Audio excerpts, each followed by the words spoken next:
5년 동안 단 한 번도 사위를 사위라 부르지 않았던 스웨덴의 한 노교수가 있었습니다.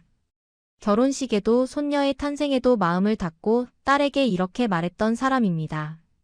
동양 남자와 사는 건 내 인생의 가장 큰 실수다.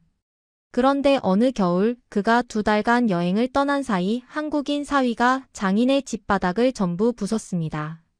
목조 주택 전체를 뜯어내고 아무도 믿지 않던 한국식 온도를 몰래 깔아버린 것이죠. 돌아온 장인은 첫 한 발을 딛는 순간 얼어붙은 표정을 바꾸었습니다. 그리고 그날 5년 묵은 한 문장이 뒤집히기 시작했습니다. 도대체 바닥 하나가 어떻게 사람의 마음을 무너뜨릴 수 있었을까요? 지금 그 놀라운 이야기를 시작하겠습니다. 사연 시작 전 구독과 좋아요 눌러주시면 감사하겠습니다. 저는 크리스입니다. 뉴욕타임스 국제부 기자로 10년째 일하고 있어요. 에너지 위기를 다루는 기획은 솔직히 지겹습니다. 숫자 그래프 전문가 코멘트. 매번 비슷한 패턴의 기사들이죠. 그날도 편집장이 제 책상으로 걸어왔을 때 저는 별 기대 없이 고개를 들었습니다. 스웨덴에서 이상한 제보가 들어왔어. 난방비가 30% 줄어든 집이 있는데 이유가 한국식 바닥 난방이래. 또 한국이군요. K-팝, K-드라마, K-모시기. 저는 속으로 한숨을 삼켰습니다. 하지만 편집장이 건넨 자료를 읽는 순간 표정이 굳었어요. 제보의 핵심은 충격적이었습니다. 은퇴한 스웨덴 대학 교수가 5년 동안 한국인 사위를 철저히 거부했다는 거예요. 결혼식 날 딸에게 이렇게 말했답니다. 동양 남자와 사는 건 내 인생의 가장 큰 실수가 될 거야. 식장에서 단 한 장의 사진도 찍지 않았고 손녀가 태어났을 때도 병원에 오지 않았습니다.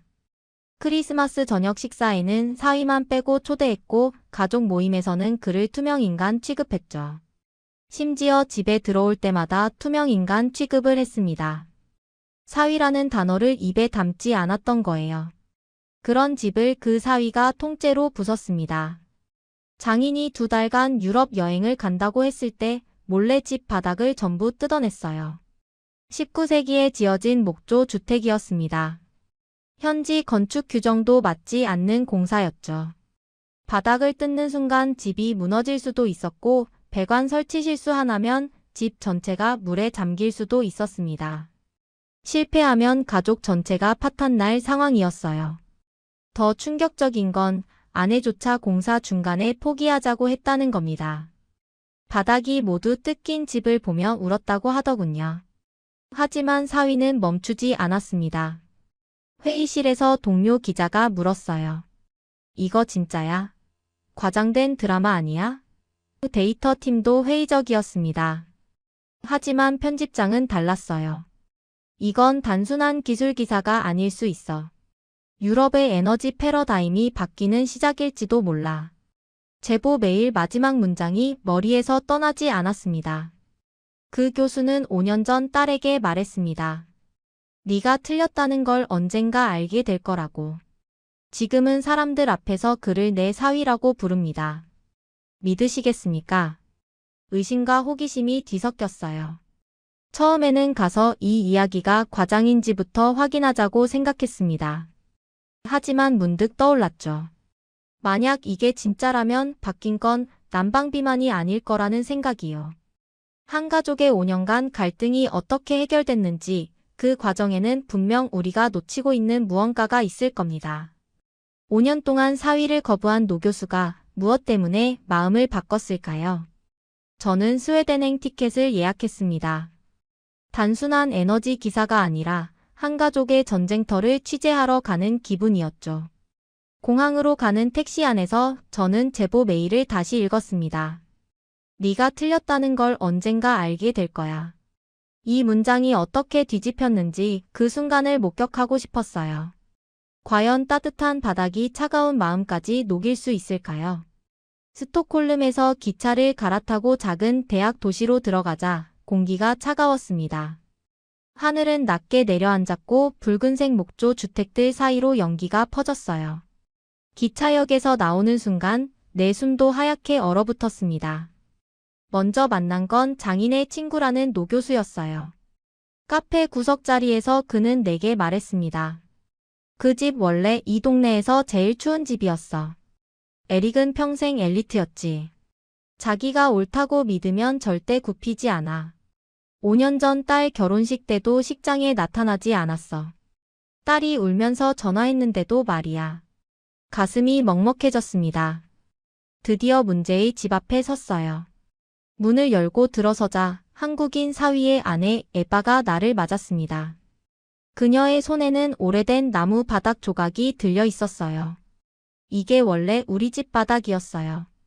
아버지가 할아버지에게 물려받았다고 자랑하시던 거예요. 에바는 거실 소파에 앉으며 말했습니다. 아버지는 결혼 내내 남편을 사위라고 부른 적이 없어요. 항상 손님의 아버지라고 불렀죠. 결혼 전에는 동양 남자는 안 된다. 문화가 너무 다르다고 하셨어요. 임신했을 때도 축하 없었고 아이가 태어났을 때 전화를 끊으셨죠. 저는 노트북에 한 줄을 적었습니다. 동양 남자는 안 된다. 정확한 문장, 정확한 상처. 이건 숫자보다 더 강한 데이터였어요. 그런데 왜 남편이 그런 위험한 일을 한 거예요? 제가 묻자 에바는 잠시 침묵하다가 거실 중앙을 가리켰습니다. 이미 새로 깔린 바닥 아래에는 한국에서 온 배관이 깔려 있었죠. 아버지가 2달간 유럽과 미국 여행을 간다고 했을 때 남편은 그게 마지막 기회라고 생각했어요. 말로는 절대 안 바뀌는 사람이니까요. 솔직히 저는 반대했어요. 너무 위험하다고 실패하면 우리 가족 다 끝난다고 말렸죠. 에바는 서랍에서 사진을 꺼냈습니다. 바닥이 모두 뜯겨나간 집, 철제 파이프, 먼지, 엉망이 된 거실. 이 사진을 찍었을 때 정말 무서웠어요. 아버지가 이걸 보면 우리를 끊어낼 거라고 확신했거든요. 그녀는 눈물을 참으며 말했습니다. 공사 반쯤 진행됐을 때 제가 포기하자고 울면서 말했어요. 하지만 남편은 이미 시작했으니 끝까지 가야 한다고 실패하더라도 최선을 다했다는 걸 보여줘야 한다고 했죠. 5년간 쌓인 모욕과 거부를 뒤집기 위한 마지막 도박이었던 겁니다. 에바는 서랍에서 이메일 한 장을 꺼냈습니다. 5년 전 아버지가 보낸 것이었어요. 에바, 동양 남자는 우리 가족이 될 수 없다. 네가 틀렸다는 걸 언젠가 알게 될 거다. 저는 그 문장을 다시 읽었습니다. 원래는 딸을 향한 경고였겠지만 지금 읽히는 의미는 완전히 달랐어요. 에바는 창밖으로 눈 쌓인 마당을 바라보며 말했어요. 사흘 뒤면 아버지가 돌아와요. 우리가 한 일을 보고 어떻게 하실지 솔직히 모르겠어요. 남편을 쫓아낼 수도 있고 우리 가족을 끊을 수도 있죠. 저는 취재 노트를 덮었습니다. 이 집에는 난방비보다 높은 온도의 갈등이 쌓여 있었어요. 사흘 뒤 그 갈등이 폭발하든 녹아내리든 저는 현장에 서 있게 될 겁니다. 사흘 뒤 공항에서 교수 부부를 마주봤을 때 저는 재판을 지켜보는 방청객처럼 긴장했습니다. 장인 에릭은 생각보다 작고 말랐지만 눈빛은 차가웠어요. 차 안에서 그는 한마디도 하지 않았습니다. 집 앞에 도착했을 때 그는 아무렇지 않게 말했어요. 내 집이 나를 기다리고 있겠지. 저 동양 남자가 무슨 짓을 했든. 그 말 속에 이미 선이 그어져 있었습니다. 에바의 얼굴이 새하얗게 질렸어요. 남편은 현관 앞에서 굳은 표정으로 서 있었죠. 문을 열자 따뜻한 공기가 밀려 나왔습니다. 밖에 찬 공기와 확연히 달랐어요. 교수는 잠시 멈추며 보일러를 왜 이렇게 세게 틀어놨냐고 물었습니다. 목소리에는 이미 불만이 섞여 있었어요. 신발을 벗고 들어서는 순간 표정이 바뀌었습니다. 발바닥이 받는 온기가 낯설었기 때문이죠. 그는 한참 말이 없었어요. 거실을 한 바퀴 돌며 바닥을 밟아보고 무릎을 굽혀 손으로도 만졌습니다. 그리고 낮게 물었어요. 이게 뭐냐고요. 사위가 침착하게 대답했어요. 온돌이라고 한국식 바닥 난방이라고 말했습니다. 침묵이 흘렀습니다. 저는 그 순간이 영원처럼 느껴졌어요. 장인은 허락도 없이 집을 부쉈냐고 물었습니다. 표정은 화가 나 있었지만 발은 거실 위를 떠나지 못했어요. 어머니가 침묵을 깼습니다. 그녀는 바닥에 그대로 앉아 손바닥으로 온기를 느끼며 이렇게 따뜻한 건 처음이라고 말했어요. 관절이 벌써 편하다고 했죠. 교수는 아내를 보더니 다시 사위를 봤습니다. 집을 망쳐놨으면 두고 보자. 그 말을 남기고 자기 방으로 들어갔어요. 하지만 그의 걸음은 평소보다 느렸습니다. 그날 밤 교수는 결국 새 바닥 위에서 잤습니다. 다음 날 아침 식탁에서 그는 어젯밤 관절이 덜 아팠다고 말했어요. 말끝이 조금 떨렸습니다. 인정하고 싶지 않은 사실을 말할 때 나오는 떨림이었죠. 저는 그 순간을 놓치지 않고 메모했습니다. 사위는 침착하게 설명했습니다. 바닥에서 올라오는 저온 복사열이 몸을 깊이 데우고 열이 위로 빠져나가지 않아 실내 온도를 높이지 않아도 된다고 했어요. 교수는 고개를 돌려 계량기를 가리켰어요. 말로 하지 말고 숫자로 보여달라고 에너지 사용량이 작년보다 얼마나 줄었는지 증명하라고 했습니다. 그 요구는 저에게도 좋았습니다. 저는 기자예요. 감동도 좋지만 결국 기사에 들어가는 건 숫자와 사실이니까요. 그날 오후부터 우리는 실험을 시작했어요. 실내 온도, 외부 기온, 계량기 수치. 저는 아무 말 없이 수치를 적어 내려갔습니다. 한 가지는 분명했어요. 이 집에서 온도계보다 먼저 변하는 건 사람들의 얼굴이라는 것. 교수의 표정이 하루가 다르게 부드러워지고 있었거든요. 사흘째 되는 날, 교수는 처음으로 사위에게 질문을 했습니다. 이 시스템이 얼마나 오래 가는지 물었어요. 그건 비난이 아니라 진짜 궁금증이었죠. 5년 만에 대화가 시작된 겁니다. 이제 남은 건 하나였어요. 숫자가 장인의 고집을 완전히 흔들 수 있을까요? 저는 노트에 적었습니다. 얼음이 녹기 시작했다. 하지만 아직 강은 얼어있다. 며칠이 지나자 그래프가 눈에 보이게 꺾였습니다. 외부 기온은 점점 떨어지는데 난방 에너지 사용량은 작년보다 30% 낮았어요. 저는 매일 아침 계량기 앞에 서서 숫자를 확인했습니다. 교수는 숫자를 보며도 쉽게 인정하지 않았습니다. 올해는 겨울이 덜 추운 것일 수도 있다고 말했어요. 그래서 저는 기상청 데이터를 직접 끌어와 비교했습니다. 기온, 습도, 체감온도. 수치상으로도 올해가 더 춥다는 건 명백했어요. 교수는 그래프를 한참 들여다보다가 아무 말 없이 자리를 떴습니다. 이쯤에서 다른 목소리가 등장했어요. 스웨덴 에너지 정책 자문위원을 지낸 공학자였습니다. 전화 인터뷰에서 그는 신중하게 말했어요. 한국식 온돌은 흥미롭지만 스웨덴 건축 규정과 맞지 않으면 에너지 절약이 아니라 잠재적 위험이 될 수 있다고요. 그의 말은 일종의 전문가 저항이었어요. 편견이라기보다는 시스템의 방어였죠. 우리는 이미 효율적인 난방 시스템을 갖고 있다는 유럽식 자존심도 느껴졌습니다. 저는 그 인터뷰 내용을 교수에게 보여줬어요. 교수는 고개를 끄덕이며 읽었습니다. 동의하는 표정이었죠. 편집국에서도 비슷한 반응이 왔습니다. 30% 절감은 좋지만 한 집 사례로 유럽 난방의 미래를 논할 수는 없다고 했어요. 저는 알았습니다. 이 기사를 살릴지 죽일지 결정하는 건 감동이 아니라 독자를 설득할 근거의 두께라는 걸요. 다시 집으로 돌아왔을 때 장인의 표정은 미묘하게 풀려 있었습니다. 그는 온돌 위에 앉아 신문을 읽고 있었어요. 무릎이 요즘 이상하게 편하다고 중얼거렸습니다. 자기도 모르게 새어나온 말이었죠. 저는 그 순간 깨달았습니다. 이 이야기의 진짜 악역은 한국도 스웨덴도 특정 개인도 아니었어요. 나는 이미 옳다고 믿어버린 머리, 그리고 그 믿음을 지키려고 숫자까지 의심하는 고집이었습니다. 문제는 그 고집의 가장 큰 피해자가 언제나 가족이라는 사실이었어요. 저녁 식탁에서 교수는 사위에게 물었습니다. 이 온돌 시스템이 스웨덴 건축법에 맞는지, 안전검사를 받았는지 확인하고 싶다고 했어요. 사위는 침착하게 대답했습니다. 한국에서 온 기술자들이 현지 법규를 모두 확인했고 필요한 서류도 준비되어 있다고요. 교수는 서류를 요청했습니다. 하나하나 꼼꼼히 읽었어요. 저는 그 모습을 보며 생각했습니다. 이건 의심이 아니라 인정하기 위한 마지막 절차라는 걸요.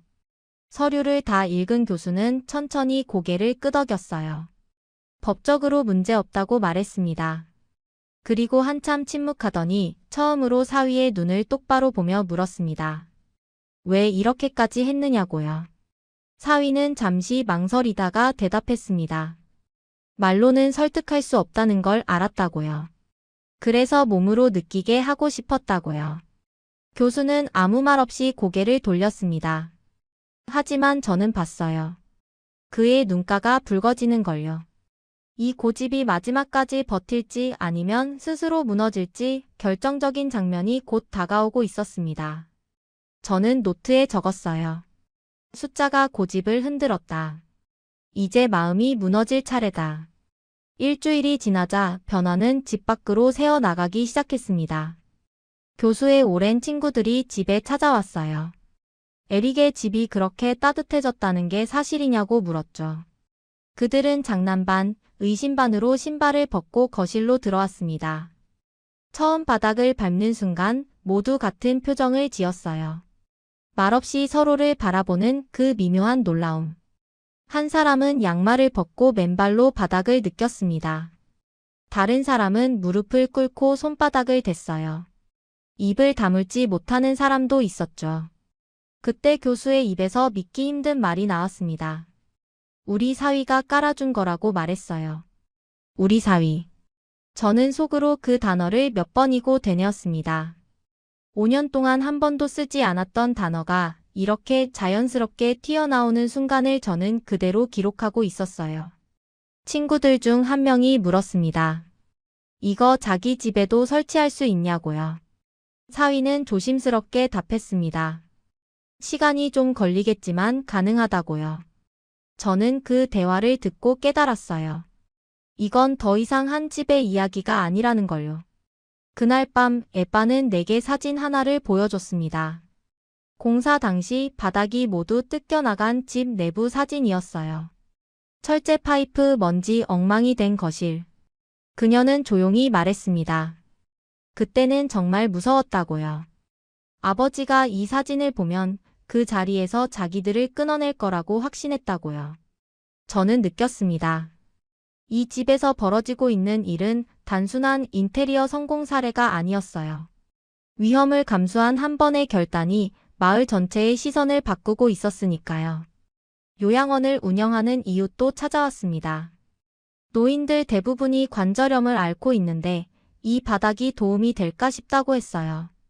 사위는 한국에서는 요양시설에도 많이 쓰는 방식이라고 답했습니다. 이웃은 고개를 끄덕이며 연락처를 남겼어요. 지역 신문 기자도 연락이 왔어요. 작은 기사 하나가 나갈 예정이라고 했습니다. 저는 그게 시작이라는 걸 알았어요. 작은 마을에서 입소문이 퍼지면 그 속도는 생각보다 빠르거든요. 며칠 뒤 마을 카페에서 교수의 친구를 다시 만났습니다. 그는 에릭이 변했다고 말했어요. 요즘 사위 이야기를 자주 한다고 심지어 자랑스러운 표정으로요. 저는 편집국에 중간 보고를 보낼 때 기사 제목을 이렇게 적었어요. 한 집의 난방 한 마을의 편견을 흔들다. 편집장은 반신반의했습니다. 저는 대답 대신 숫자와 사진 그리고 교수의 한 문장을 보냈어요. 우리 사위가 한 거라는 그 짧은 문장이요. 교수는 이제 아침마다 온돌 위에서 스트레칭을 했습니다. 관절이 한결 나아졌다고 말했어요. 어머니는 친구들에게 전화를 걸어 자기 집 바닥 이야기를 했습니다. 손녀는 학교에서 돌아와 할아버지 무릎 위에 앉아 숙제를 했어요. 모두 따뜻한 바닥 위에서요. 저는 그 모습을 보며 생각했습니다. 변화는 이렇게 오는 거구나. 이제 그 순간이 눈앞까지 와 있었습니다. 한 집에서 시작된 작은 변화가 마을 전체로 퍼져나가는 순간이요. 저는 노트에 적었습니다. 온기는 전염된다. 마음도 마찬가지다. 지역 신문 기자가 집에 왔을 때 저는 이게 터닝포인트가 될 거라고 직감했습니다. 카메라, 노트, 그리고 약간의 호기심. 제가 가진 것과 비슷한 도구들이었죠. 기자는 교수에게 물었어요. 처음부터 한국식 난방을 환영하신 건 아니죠? 교수는 잠시 웃었습니다. 처음엔 집을 부쉈다고 소리 지를 뻔했다고 말했어요. 그는 천천히 말을 이었습니다. 평생 숫자와 이론만 믿고 살아온 사람이라고요. 자기가 모르는 문화, 자기가 모르는 기술은 당연히 틀렸다고 생각했다고요. 그 자리에는 사위도 딸도 손녀도 앉아 있었습니다. 저는 녹음기를 쥔 손에 힘을 줬어요. 이 다음 문장이 중요했으니까요. 기자가 직설적으로 물었습니다. 그래서 동양인 사위를 반대하셨냐고요. 교수는 한숨을 쉬고 고개를 끄덕였습니다. 그렇다고 그게 자기 가장 큰 실수였다고 말했어요. 동양인이라서 우리와 다르다는 이유로 그를 믿지 않았다고요. 심지어 딸에게 언젠가 네가 틀렸다는 걸 알게 될 거라고까지 말했다고 털어놨습니다. 저는 에빠가 서랍에서 보여줬던 그 이메일을 떠올렸어요. 네가 틀렸다는 걸 언젠가 알게 될 거다. 그 문장은 지금 완전히 다른 의미로 돌아오고 있었습니다. 교수는 사위를 향해 몸을 돌렸어요. 하지만 지금은 알게 됐다고 틀린 건 자기였다고 말했습니다. 목소리가 떨렸어요. 70대 노 교수가 평생의 믿음을 뒤집는 순간이었죠. 손녀가 그 사이에 끼어들어 말했습니다. 할아버지, 난 바닥이 제일 좋다고요. 순수한 한마디가 긴 설교보다 더 강하게 들렸습니다. 그날 저녁 교수는 저에게 조용히 말했어요. 자기 말을 잘 적어두라고 했습니다. 평생 효율과 합리를 이야기해 온 사람이라고요. 그런 자기가 인정한다고 이 바닥은 숫자로도 삶으로도 자기가 쓰던 난방보다 낫다고 말했어요. 그리고 한 문장을 더했습니다. 무엇보다 자기 마음을 따뜻하게 만든 건 기술이 아니라 사람이었다고요. 저는 기자 생활을 하며 많은 사과를 보았습니다. 형식적인 사과, 계산된 사과. 하지만 이날 본 건 한 노인이 자기 고집 전체를 내려놓는 순간이었어요. 머리가 아니라 자존심이 무릎을 꿇는 장면이었죠. 며칠 뒤 교수는 가족 모임을 열었습니다. 친척들과 친구들을 모두 초대했어요. 5년 전 결혼식에 오지 않았던 그 사람들이었죠. 교수는 그들 앞에서 말했습니다. 5년 전 자기가 틀렸다고 이 사위를 반대한 건 자기 인생 최대의 실수였다고요. 방 안이 조용해졌습니다. 누군가는 놀란 표정이었고 누군가는 고개를 끄덕였어요. 사위는 아무 말 없이 고개를 숙였습니다. 에빠는 눈물을 닦았어요. 손녀는 할아버지와 아빠 사이를 뛰어다녔습니다. 저는 그 모든 장면을 카메라에 담았어요. 이제 저의 문제였습니다. 이 장면을 숫자와 문장으로 어떻게 한국이라는 나라와 연결해 낼 것인가. 하지만 저는 이미 알고 있었어요. 이 이야기의 핵심은 한국이 아니라 한 사람이 자기 편견과 싸워 이긴 순간이라는 걸요. 다만 그 싸움의 도구가 한국의 바닥이었을 뿐이죠. 저는 노트 마지막 장에 적었습니다. 고집은 항복했다. 그리고 가족이 돌아왔다. 몇 달 후 저는 서울에 있었습니다. 에너지 위기 특집 시리즈의 마지막 편으로 한국의 난방 문화를 취재하라는 지시를 받았어요. 저는 당연히 그 가족을 다시 찾았습니다. 이번엔 그들이 한국에 와 있었어요. 반년은 서울, 반년은 스웨덴. 손녀는 이제 새 언어를 섞어 썼습니다. 한국어, 스웨덴어, 영어. 아이는 언어의 경계 같은 건 신경 쓰지 않았어요. 서울 아파트의 거실도 온돌이었습니다. 익숙한 따뜻함. 교수의 집에서 느꼈던 온기가 지구 반대편에서도 똑같이 발밑을 감싸고 있었어요. 에빠는 서랍에서 낡은 나무 조각 하나를 꺼내 제게 건넸습니다. 스웨덴 집에서 떼어낸 원래 바닥이었어요. 우리가 일부를 들고 와서 기억으로 남겼다고 말했습니다. 아버지가 이제 이걸 보며 말한다고 했어요. 이건 고집의 조각이고 지금 바닥은 내가 배운 것의 결과라고요. 저는 그 낡은 나무 조각을 손으로 만져봤습니다. 차가웠어요. 하지만 그 아래 깔린 온돌은 따뜻했죠. 저는 그 말을 듣고 그 이메일 문장을 다시 떠올렸습니다. 네가 틀렸다는 걸 언젠가 알게 될 거다. 처음엔 딸을 압박하던 문장이 지금은 아버지 자신에게 향한 고백이 되어 있었어요. 서울의 겨울밤, 아파트 창밖으로는 차가운 바람이 불고 있었습니다. 하지만 안쪽 거실엔 할아버지, 할머니, 한국인 부모, 손녀가 한꺼번에 바닥에 둘러앉아 있었어요. 스웨덴식 커피와 한국식 차가 같은 테이블 위에 놓였습니다. 소시지와 김치가 같은 접시에 올랐어요. 그 장면은 제가 대학 때 배웠던 세계화라는 단어보다 훨씬 이해하기 쉬운 그림이었습니다. 저는 조심스럽게 물었어요. 에바 후회한 적은 없냐고요. 그녀는 잠시 생각하더니 웃었습니다. 솔직히 공사 중간에는 매일 후회했다고요. 하지만 지금 후회하는 건 딱 하나라고 했어요. 아버지 마음을 이만큼 돌려놓을 수 있었다는 걸 왜 5년이나 몰랐을까 하는 거라고요. 편집국에서 받은 첫 이메일이 떠올랐습니다. 동양 남자는 우리 가족이 될 수 없다. 제 노트 속 그 문장 바로 아래에는 이미 새로운 문장이 적혀 있었어요. 그 말이 완전히 틀렸다는 걸 이제 그는 누구보다 큰 소리로 증명하고 있다고요. 교수는 손녀와 함께 바닥에 앉아 한글을 가르치고 있었습니다. 할머니는 한국 드라마를 보고 있었어요. 사위는 주방에서 스웨덴식 미트볼을 만들고 있었죠. 그 모든 게 온돌 위에서 일어나고 있었습니다. 저는 그 장면을 사진에 담았어요. 제목은 이미 정해져 있었습니다. 가족이 하나가 되는 순간이라고요. 저는 알았습니다. 이건 한국을 칭찬하는 기사가 아니라 닫힌 마음이 스스로 열린 과정을 기록하는 기사라는 걸요.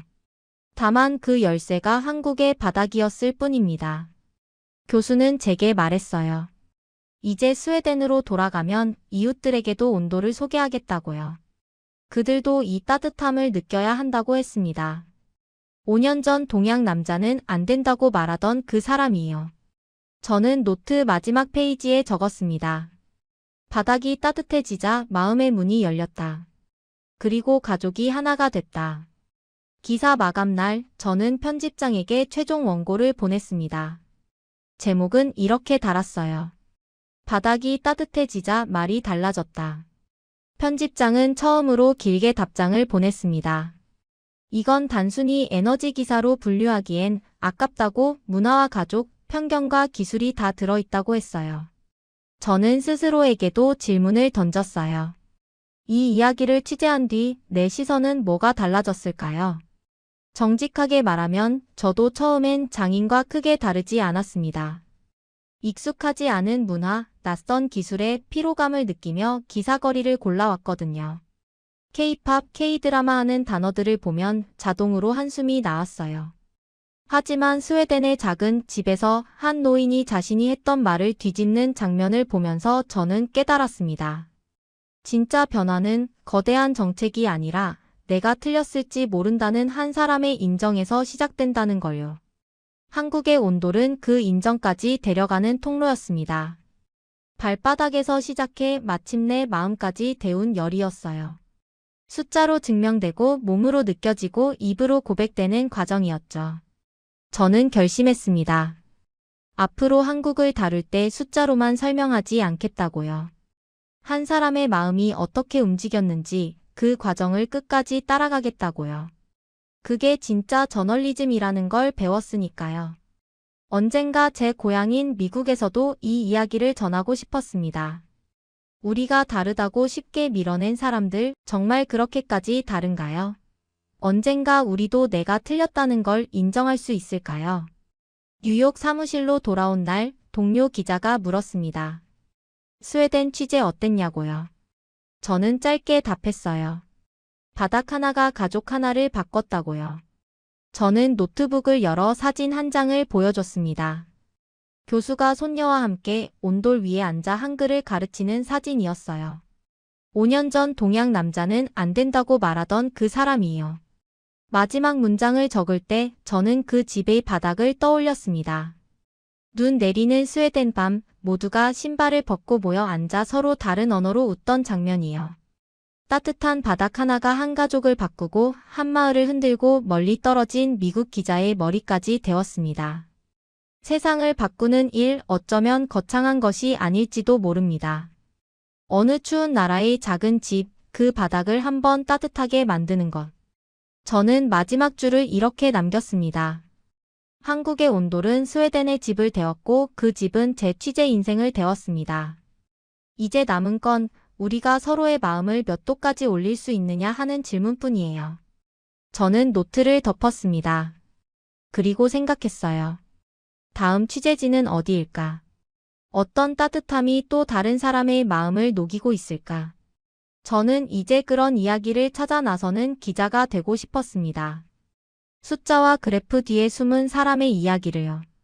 창밖으로 뉴욕의 차가운 바람이 불고 있었습니다. 하지만 제 가슴은 따뜻했어요. 스웨덴의 온돌이, 한국의 바닥이, 그리고 한 가족의 변화가 아직도 제 안에 남아 있었으니까요. 오늘의 사연은 여기까지입니다. 구독과 좋아요 한 번씩만 눌러주세요. 더 좋은 사연 작성하겠습니다. 끝까지 시청해주셔서 정말 감사합니다.